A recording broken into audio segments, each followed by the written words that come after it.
Hello, my name is Clark Foss. Here at Coastline, we strive to bring back the pre-COVID in-person dining vibes, but also try to accommodate all the heavy to-go orders, especially right now with kind of how Corona is wrapping up. Um, Everyone's going back to in-person dining. A lot of restaurants have already adapted to the heavy takeout orders, and now they have to go back and quit all the people coming in person, but also have to accommodate all the to-go orders they also have to face throughout the day. One stat I like to point out is over 70% of adults are more likely to order takeout since Corona started. Obviously, you can kind of see that because of the forced takeout orders, limited dining. At one point, you couldn't eat inside at all. So, kind of when that started, it only trickle down effect keeps going throughout the years, and it's time to get back to where we were. Like I said, here at Coastline, we want to make in-person dining a priority again, and that's why I think you should choose us. One potential client that I found is a nice steakhouse called Cut Steakhouse in downtown Atlanta. Cut Steakhouse was founded in 2014, a couple years before Corona, so they had a little bit of time to get their feet on, or their feet under them to kind of quit with the downtown Atlanta theme. That comes with obviously all the parking issues in downtown. Also comes a lot of upside, a lot of bars close by, a lot of nicer probably clientele. It's in the city. Um, like I said about cuts, they already had a good start, but it definitely has its pros and its cons. One review I found was the food was costly, but that's to be expected. Obviously, it's going to be a little pricier. It's a nicer restaurant, but there are some things that people are going to want to change, and obviously, price is going to be one. And like I said, some things should change with cuts, and I will provide those reasonings later on. But for now, cuts has a lot of potential and a lot of stuff we can work with. Now let me get into a little bit about who we are, kind of where we came from. We're founded in Atlanta, Georgia. A few of us came together. A lot of us with restaurant backgrounds, finance backgrounds, management backgrounds. We kind of came together and found a way to help out these restaurants, especially the higher class. That's kind of what we try to focus on. And we really want to bring back the nice luxury dining that's expected with luxury dining. Pre-COVID. Like I said, we specialize in luxury dining, specifically in steakhouses and seafood restaurants. You see a lot of those in luxury dining. It's actually a steakhouse experience, but a lot of expensive seafood, so you can always add that in there. Although we're new, we have a strong group that will do whatever it takes. Like I said earlier, a lot of us have a nice background in the restaurant industry already, so with all of us together, I mean, the sky's the limit. Now that I told you a little bit about Coastline, our company, now it's time for a little bit about myself. I'm a co-founder and manager for Coastline. Like I mentioned earlier, my name is Clark Poss. I obtained a master's in finance from NYU. After that, I was a financial manager at a couple of different high-class restaurants in New York. Here, I kind of specialize in maximizing profits, kind of figuring out how different things can bring in more clients, bring in more money, kind of make things cheaper for everybody, but also help everyone or our company out in the long run. I have a strong clientele from my past jobs. I know a lot of food reviewers, a lot of people in the food industry, so that will only help me in the long run and help me make you guys successful. Lastly, very knowledgeable on how to give restaurants a better resume and bring in more clientele. Like I said, I've worked with a lot of different restaurants, a lot of different people, so I do know a lot of people, and I know a lot of different ideas to make Cuts the best restaurant in Atlanta. A couple of different competitors that Cut Steakhouse faces, especially in downtown Atlanta, is first off Bones Restaurant. Bones Restaurant is already very well known in Atlanta. They have a very good menu, and they're a very good competitor to steaks or to cuts just because of the steak, the high quality, and really the location that they're in. They're pretty close right there in downtown Atlanta. Like I said, they do face a lot of similar weaknesses and strengths. Uh, like I also mentioned earlier, the style of food, kind of like the luxury taste of it, that's a big strength that they kind of have together. A big weakness they also both have is parking. Parking is always going to be rough in downtown Atlanta, and that's one thing they really face. Next one is Fogo de Chao. Fogo de Chao is a lot different in the sense that it's more of a buffet style steakhouse. They do have a lot of high quality meats there. It's just the layout's pretty different. One thing that I do notice about Fogo de Chao is they have a lot less availability. That kind of comes with just the buffet style. People stay there probably a little longer, especially if you're in parties, you gotta wait till everyone's done. So that kind of is probably their biggest con, but their biggest pro, on the other hand, is their name. Fogo de Chao is known all across the nation. They have over 50 locations, so that always helps them. And that's probably one thing that Cuts could definitely focus on is growing their brand to one day be just as big as Fogo de Chao. Now I'd like to mention a couple of pros about Cuts Steakhouse. Like I mentioned earlier, they have great seafood and steak combos. That's kind of expected out of a high class steak restaurant, especially with the steak and seafood combo. A lot of times they'll have a nice steak with the shrimp side with it. That's very known over at Cuts. There's a couple of good reviews. One I found is very elegant and upscale. There are a lot of good reviews about the inside, the scenery. Obviously, that comes with the food. Basically, all of the inside looks very nice, and it seems to stick out to a lot of customers. One thing they do have good reviews about is the takeout, which is not surprising, but it's good to see, especially with all the takeout orders coming recently, kind of post-COVID, in the middle of COVID. You have to have a strong takeout, especially with a lot of people not wanting to sit inside with all the restrictions and all the limited capacity that's been taken into place. Another thing worth mentioning is they have nice hostesses. It's always good to see a smiling face when you walk in. So that's always something that is good for the customer.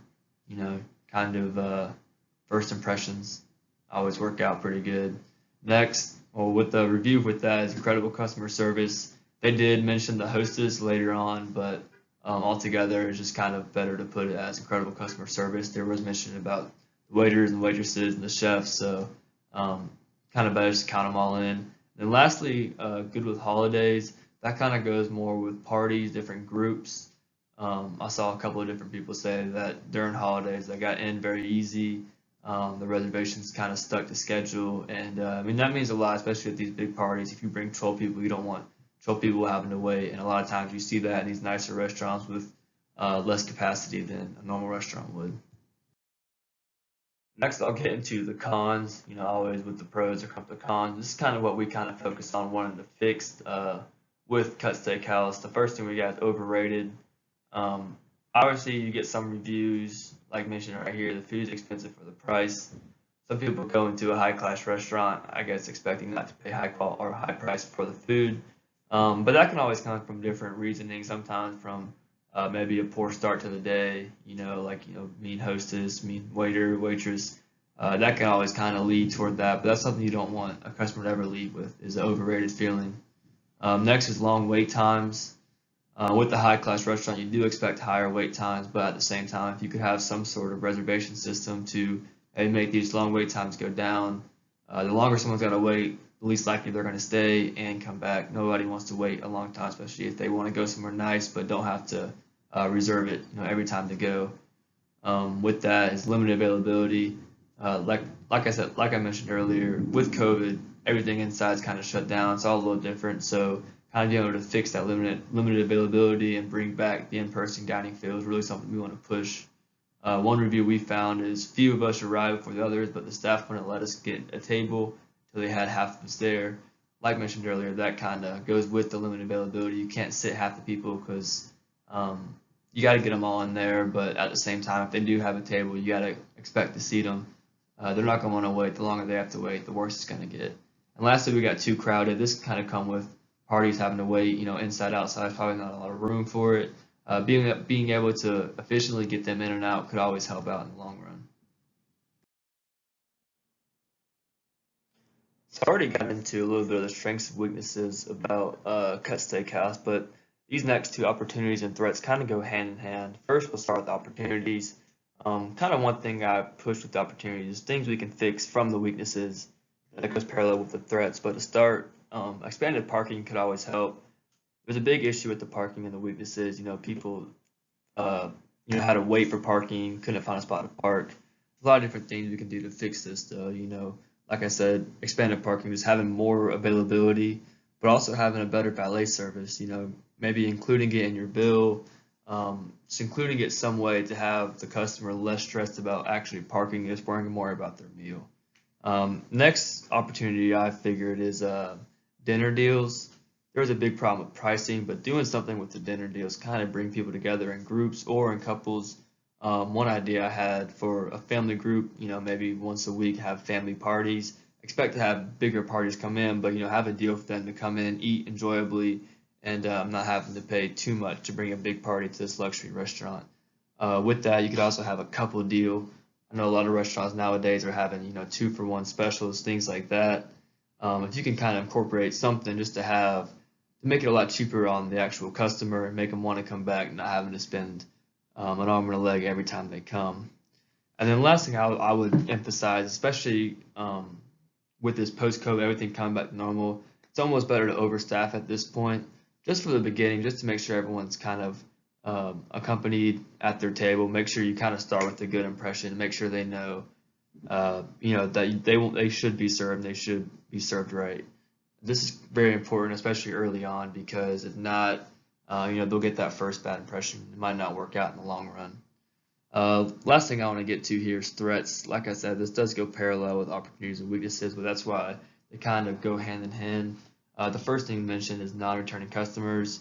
That kind of comes with any of the weaknesses or opportunities if they're not expanded on. So, for example, if parking's bad, customers aren't going to want to return because, first of all, they know they won't have a place to park, and second of all, they just don't want to wait. Bringing back those customers is a huge thing, because if you don't bring them in at first, you won't bring them in later on. And if they don't like it one time, they probably won't come back because a lot of different options in that crowded downtown Atlanta area. Next is the less takeout orders. If the takeout service doesn't speed up quickly, then people won't order takeout from there, and then eventually it just won't happen. I know a big thing with us, we want to improve the in-person dining, but at the same time, you have to have an equilibrium between takeout orders and your in-person dining. You have to split them up evenly so both of them work efficient and quickly. And then lastly, it's just too slow. This is kind of expected in a luxury restaurant. Everything's more limited capacity dining, how many people you can fit, how many orders you can get out. But that's one thing that we can improve on. If we can kind of maximize the efficiency between takeout orders and your in-person, we can make it work out.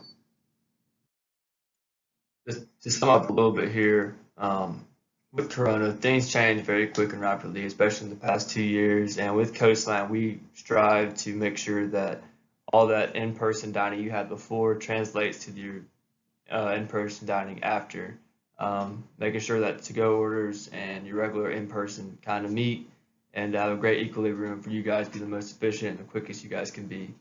Last thing I want to say is thank you for taking the time to listen to my presentation. If you need to contact us, we have our email, phone number, and website listed. Also, we'll be providing you a complimentary water bottle with our business card on there. It's just a nice little gesture that you can do to show your customer that you really care, and it's something that we can do from Coastline to show that we want your business and we want to help you guys thrive in the future. Like I said, thank you again. I hope you have a great day.